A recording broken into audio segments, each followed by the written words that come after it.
भारतीय संविधानामध्ये सर्वांचं भलं व्हावं यासाठी आपल्या कलमाने डॉक्टर बाबासाहेब आंबेडकरांनी तरतूद तर केलीच, मात्र स्पेशल आदिवासींसाठी बाबासाहेबांनी काय काय केलं हे आदिवासी समाजाला माहीत होणं फार गरजेचं आहे. पाहू शकता, अनुसूचित क्षेत्रीय व अनुसूचित जनजाती यांचे प्रशासन व नियंत्रणासाठी भाग ख कलम 4 मध्ये जनजाती सल्लागार परिषदेची तरतूद आहे. कलम 4च्या पोटकलम 1 नुसार या जनजाती सल्लागार परिषदेमध्ये अनुसूचित क्षेत्र असलेल्या प्रत्येक राज्यात, म्हणजे किती राज्यात, 10 राज्यात, आणि राष्ट्रपतीने तसे निर्देशित केल्यास अनुसूचित जनजाती असलेल्या पण अनुसूचित क्षेत्र नसलेल्या कोणत्याही राज्यात 20 पेक्षा जास्त नसतील एवढ्या सदस्यांची मिळून बनलेली ती समिती असेल. कोणती समिती? जनजाती सल्लागार परिषद. आणि महत्त्वाचे म्हणजे या समितीमध्ये 3/4 सदस्य हे अनुसूचित जनजाती म्हणजे राज्याच्या विधानसभेत निवडून पाठवलेले आदिवासी आमदार हे प्रतिनिधी असतील.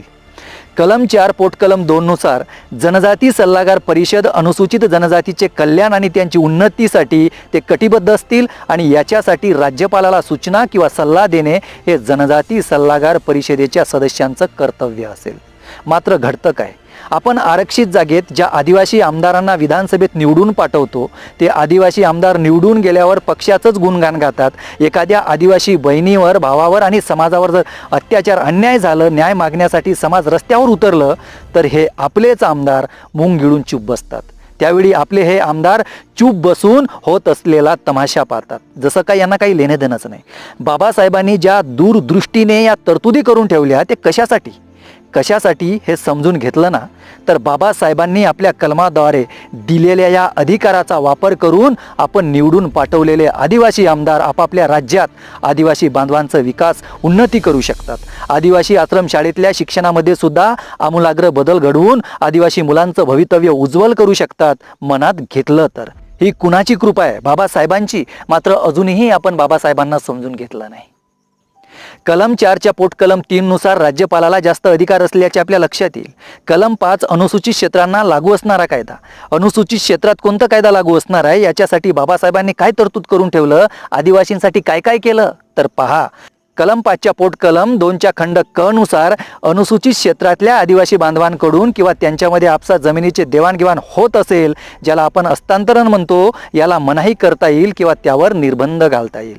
कलम 5 पोटकलम 2 खंड क अनुसूचित क्षेत्रात आदिवासी बांधवांना द्यावयाच्या जमिनीच्या वाटणीसाठी नियम सुद्धा तयार करता येईल.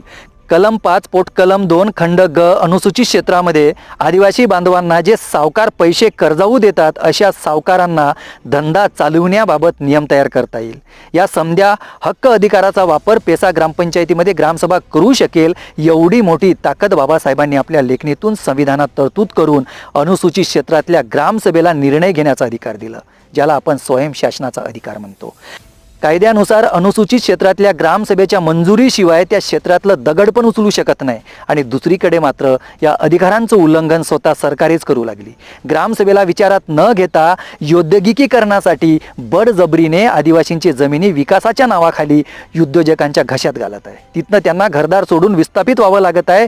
जल जंगल जमिनीचा मालक आज आपल्या स्वतःच्या अस्तित्वाची लढाई लढत आहे.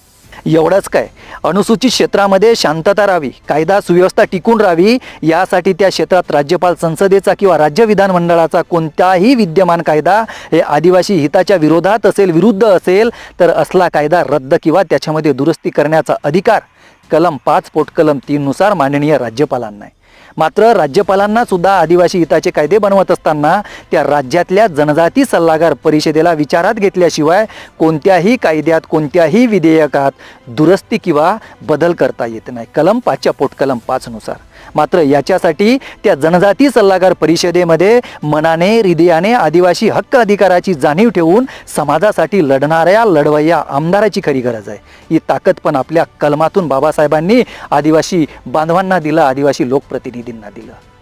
डॉक्टर बाबासाहेबांनी ओबीसी आणि एससी यांना शिक्षण आणि नोकऱ्यांमध्ये आरक्षण दिले, परंतु आदिवासींना शिक्षण आणि नोकरी व्यतिरिक्त अजून 2 महत्त्वाचे अधिकार दिलेत. ते म्हणजे that is called of right of self government and right of ownership. हे सेल्फ गव्हर्नमेंट काय आहे? सेल्फ गव्हर्नमेंट म्हणजे आदिवासींची जमीन गैर आदिवासींना देता येणार नाही, काही अडचणीपोटी द्यायचीच असेल तर त्याला सर्वात अगोदर ग्रामसभेचा ठराव आणि जिल्हाधिकाऱ्यांची परवानगी घेणे बंधनकारक आहे. आणि महत्त्वाचे म्हणजे सदर आदिवासी व्यक्तीला जमीन विकून भूमिहीन होता येत नाही, त्याला पर्यायी जमीन उपलब्ध झाल्याशिवाय जिल्हाधिकाऱ्यांना पण विकण्याची परवानगी देता येत नाही. हा मालकी हक्क कायद्याने बाबासाहेबांनी आपल्या लेखणीतून आदिवासींना मिळवून दिलं. आदिवासींच्या जमिनीमध्ये लोह, भस्म, खनिज आणि इतर खनिज द्रव्य असेल आणि हे सरकारला किंवा बिगर आदिवासीला द्यायची असेल तर सर्वात अगोदर त्या गावातल्या ग्रामसभेचं परमिशन घेणं बंधनकारक आहे. त्या गावातल्या ग्रामसभेचं परमिशन घेणं बंधनकारक आहे. परमिशन घेतल्याशिवाय त्यांना काहीच करता येणार नाही. 6वी अनुसूची आसाम, मेघालय व त्रिपुरा या 3 राज्यांसोबतच मिझोरम या केंद्रशासित प्रदेशातल्या आदिवासी बांधवांसाठी आहे. एवढं खरं आहे की 5व्या अनुसूचीपेक्षा 6वी अनुसूची लई स्ट्रॉंग आहे, कारण तिथे स्वायत्त जिल्हा परिषद आहे. 6व्या अनुसूचीनुसार कोणत्याही कंपनीला मार्केटमध्ये सामान विकायचे आहे किंवा नाही याचा निर्णय डिस्ट्रिक्ट ॲडवायझरी कमिटी निर्णय घेईल आणि त्यावर टॅक्ससुद्धा लावण्याचा अधिकार असेल.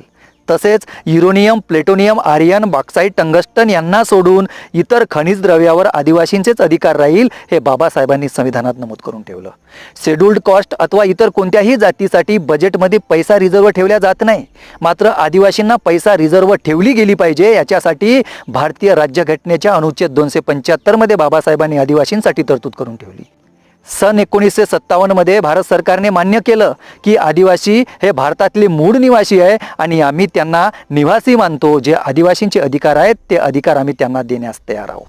समंता विरुद्ध Andhra Pradesh and others 1997 supreme कोर्टानं निर्णय दिला आहे की आदिवासींच्या जमिनीमध्ये जी खनिज संपत्ती आहे त्या संपत्तीवर फक्त आदिवासींचाच मालकी हक्क राहील. सर्वात पहिला अधिकार ट्रायबलचा आहे.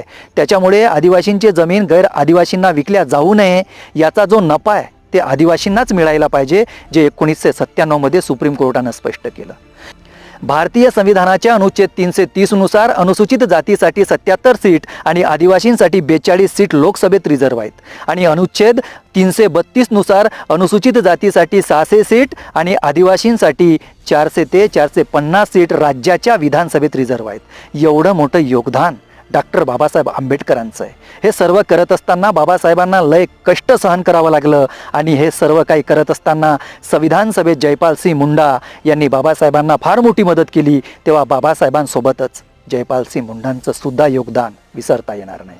बाबासाहेब हे मसुदा समितीचे अध्यक्ष नसते, माही रमाईच्या पोटी हे अनमोल रत्न जन्माला आलं नसतं तर एकही आदिवासी खासदार झाला नसता, आमदार झाला नसता, सरकारी नोकरीत दिसला नसता, शाळेत शिक्षणापासून वंचित राहिला असता. फक्त आणि फक्त अन्याय सहन करत माझं जन्म हे गुलामी करण्यासाठीच झालाय असं नशिबाला दोष देत अन्याय सहन करत राहिला असता.